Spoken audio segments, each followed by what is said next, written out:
Oh, my camera's on 5%. Okay.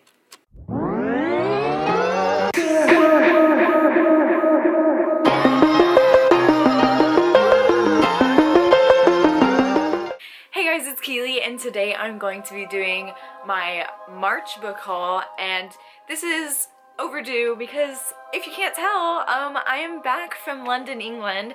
These are my shelves, and I'm currently home, and I'm really excited because I have so many books to show you. I think I have 40 books to show you.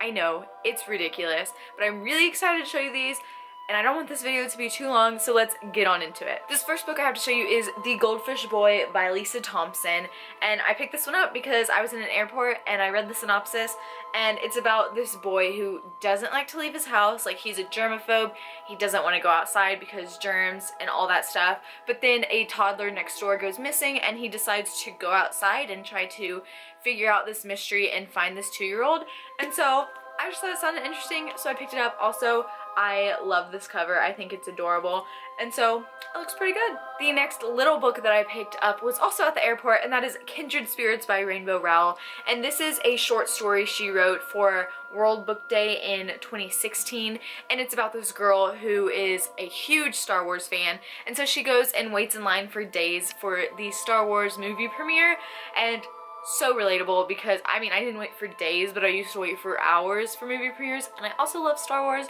so I thought it was really cute. This next book I think I picked up at Westminster Abbey in London, and that is London's Strangest Tales, and I don't think there's necessarily an author, but this just looked really interesting, and it's just about a lot of different stories and legends and tales about London, and I lived there for 3 months, so I think it'll be really interesting to read about these stories and be like, wow, I didn't know that. This next book I picked up at Stratford-upon-Avon, and you'll see why, because it is The Tempest by William Shakespeare, and Stratford-upon-Avon is William Shakespeare's home and his birthplace and where he was from, so I was like, I obviously have to pick up Shakespeare's plays while I'm there, and I actually don't know what The Tempest is about, but I love Shakespeare, so I figured I would pick this up, because I think this one was like, this was £10, but I really like this edition and just the blue color. They have a lot of these editions and they were really pretty.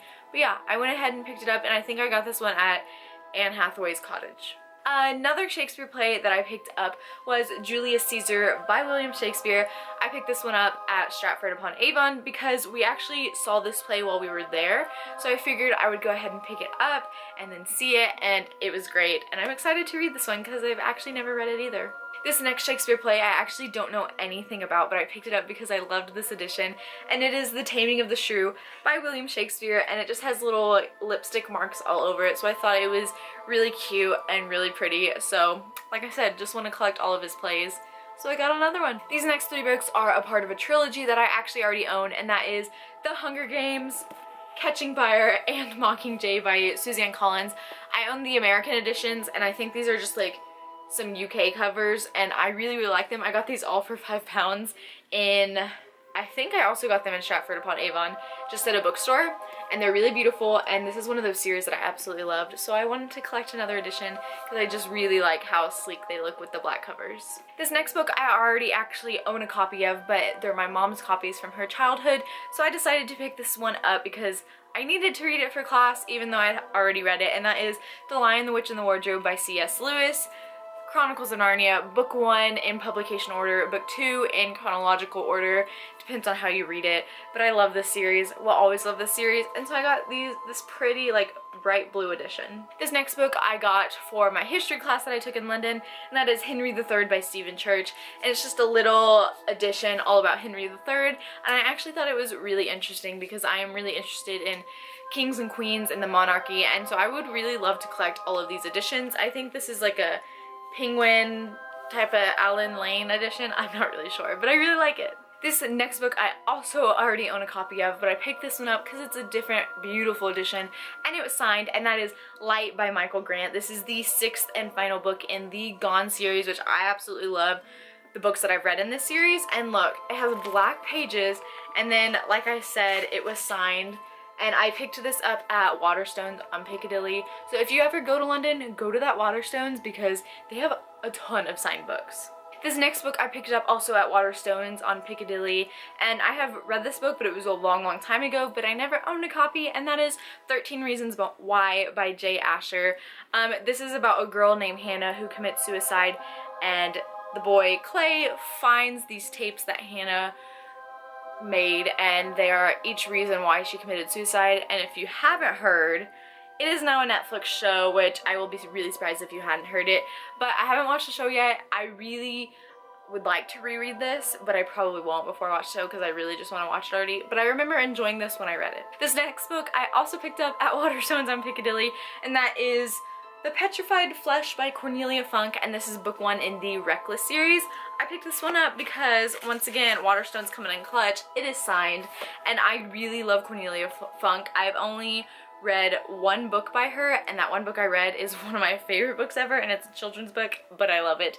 So I was really excited about this one, and also all of these covers in this series are absolutely beautiful, and I know the third one just came out. This next book I also got at Waterstones Piccadilly, and I had been seeing it for a while, debating if I should get it, but then I saw on Twitter that they had signed copies, so of course I got it, and that is C by Sarah Driver, and it is signed, and it's just really cute in pink Sharpie, and this is book 1 in the Huntress series. I think this is the only one that's out so far, but look how pretty it is, and it's so shiny and shimmery.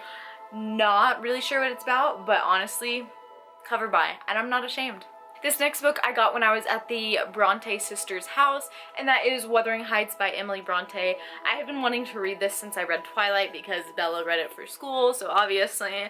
And when you buy a book there, they stamp it for you, so that's pretty cool. And this is just a really beautiful edition. It's called the Knickerbocker Classics edition, so really pretty. This next book I got in Wales, and that is The Primrose Path by Rebecca Griffiths. I picked this one up because it looked cool, it sounded cool, and it was like £1, and it follows this girl named Sarah who escaped from this man who kidnapped her, and then like 17 years later or something, he is released, and so she moves, changes her name and appearance, and like someone's watching her. That's what I got from the synopsis. It sounds really interesting, and once again, really beautiful cover. These next 5 books are a part of a series that I already own, but I saw them in Wales for £10 and I couldn't leave them there. They needed to go to a good home, and that is the Percy Jackson series.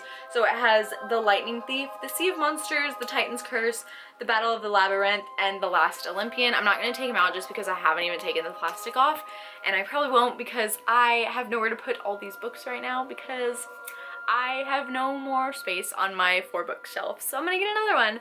But in the time being, I have these, and I'm very excited, even though I already have all 5 of these, but I collect books, okay?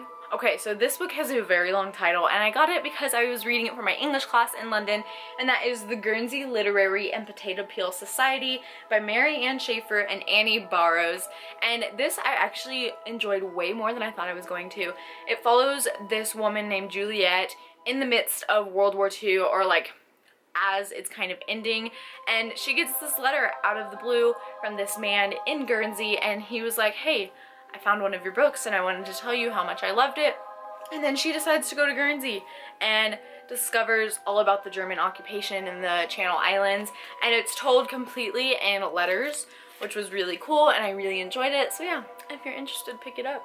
These next 2 books that I have to show you are books 2 and 3 in a series, and that is Firefight and Calamity by Brandon Sanderson.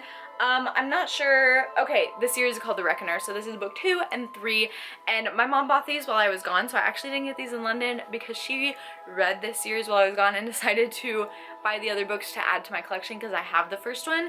I've heard great things about Brandon Sanderson, but I have no idea what this series is about, but I'm really excited because look how shiny they are! This next book I am very excited about, and that is Overruled by Brittany Joy, and this is the first book in the Overruled series, and this sounds really cool. Okay, fantasy, and let me just read the back for you. I was sent this by Brittany Joy so I can review it, which I will definitely be doing, so I will read it as soon as I can. The reason I haven't read it yet was because I was in London, but let me just read the back for you. It says, Nova Hart knows nothing of Sterling, the kingdom she was born in. She has never been exposed to strict rules, a controlling monarchy, or black magic. So when Nova and her dad travel back to Sterling to rescue her recently orphaned cousin, Nova quickly understands why her family packed up and left 16 years ago. But before she could crawl, stunned by the way magic is used to control the kingdom, Nova is ready to leave the second she arrives. But what she doesn't know may stop her. Inside the boundaries of Sterling, Nova is being watched, hunted, for a power she's not sure she has. And then there's more of the synopsis, but you get the gist. And also, Brittany was so kind. She sent me this cute little horse bookmark, and it just has all of her information on it. And she sent me this wonderful letter, which I'm not gonna read on camera because personal stuff, you know how it is. And she also sent me this really beautiful necklace, and it just says "Be brave" on it. I don't know if you can see that, but it's so pretty. I love it. So thank you so much, Brittany, for sending me this, and guys, be looking out for a review. I am very excited to read it. This next book I won in a giveaway on Twitter, and that is Can't Buy Forever by Susan LaFoon. And this is a 1950s mystery, and that's really all I need to know because I love the 1950s. I'm very excited for this one. Okay, and this last portion of the book haul is all Harry Potter books. I got so many Harry Potter books in London because, I mean, obviously, like, duh, okay, so I'm just gonna show you, and you know what Harry Potter's about, so I don't need to go into a synopsis, because if you don't know, like, look it up, okay, look it up. The first one I got is the new edition of The Tales of Beedle the Bard by J.K. Rowling. Super cute, love it. These next two books are actually Fantastic Beasts related, but that is the Fantastic Beasts and Where to Find Them Magical Movie Handbook and Fantastic Beasts and Where to Find Them The Character Guide. And I'm just like collecting all of these books, and so many came out after this movie, so I like gotta get them all, you know? This next Harry Potter related book I got when I was at the Warner Brothers studio tour in London, and that is The Making of Harry Potter, the official guide, and it's just really cool. I don't want to like flip through it too much because spoilers for the tour, but I got this. I just thought it was a great collector's item to have. If you go to the tour, look how cute the back is. Absolutely love it. I'm obsessed. This book I also got at the Warner Brothers studio tour, and that is Harry Potter and the Chamber of Secrets by J.K. Rowling, and this is one of the beautiful UK editions. And when you get a book there, it comes with this cute little sticker. There you go, focus. And it's so pretty, and I love it. And I really wish I got more books there, but like, you gotta bring so much back, you know what I'm saying? This little box set of Harry Potter I got at Waterstones Piccadilly, and it is so beautiful, okay? It's just this blue box set, and it says, J.K. Rowling, Harry Potter, The Magical Adventure Begins. Let me get these out, if I can. They are so beautiful. I've never seen these before, so I wonder if the rest of the series are like this. But it comes with Harry Potter and the Philosopher's Stone by J.K. Rowling, Harry Potter and the Chamber of Secrets by J.K. Rowling, and Harry Potter and the Prisoner of Azkaban by J.K. Rowling. So these are just really beautiful, colorful editions and they're very shiny, obviously. I absolutely love them, and I really want to know if they make the rest of the series in these editions because I would love to have them. This next book is going to quickly become one of my most prized possessions, and that is Harry Potter e la Pietra Filosofal. For all you Italians out there, I am very sorry because I don't speak Italian, but this is Harry Potter and the Sorcerer's Stone in Italian. Look at this beautiful edition, and it's like hardcover but no dust jacket, and it's one of those soft ones, and it's just beautiful. And I got this when I was in Rome, and I just love it so much. Rome was one of my favorite places, and this is just so beautiful. We'll never be able to read it because I don't read Italian, don't speak Italian, but I got it. These next three Harry Potter books are beautiful UK editions, and that is Harry Potter and the Philosopher's Stone, Harry Potter and the Chamber of Secrets, and Harry Potter and the Prisoner of Azkaban. And I just love these UK editions. They're so shiny. And then I also got that edition in the hardcover for Prisoner of Azkaban. I already have the first two in this hardcover edition, so I obviously had to get the third one to complete it. But yeah, I just love it. Okay, so I think those are all the books I have for this book haul. That was a lot, and they're all over my floor now because they fell, and I can't put them on my shelves because, like I said, I'm out of room. I'm out of room. But that's okay because the more books, the bigger the smile. That's how it goes, right? But anyway, I really hope you enjoyed this long book haul. Props to you if you stuck around. And actually, exciting news, I will be having a Harry Potter collection video coming soon. I've been planning it for a while, and I'm very excited to finally film it. So I will film that after I get a new bookshelf, because obviously all my Harry Potter books are like on the floor right now because yeah, but anyway, thank you so much for watching. All my social media links will be down below as always. If you wanna come chat with me, follow me. I don't know why I keep doing handguns. Why? I don't know. I should probably end this. Thank you for watching, and I'll see you next time. Bye! This next Harry Potter related book I got when I was at the Warner... All of the books I've been stacking up just fell. It's okay, it's fine.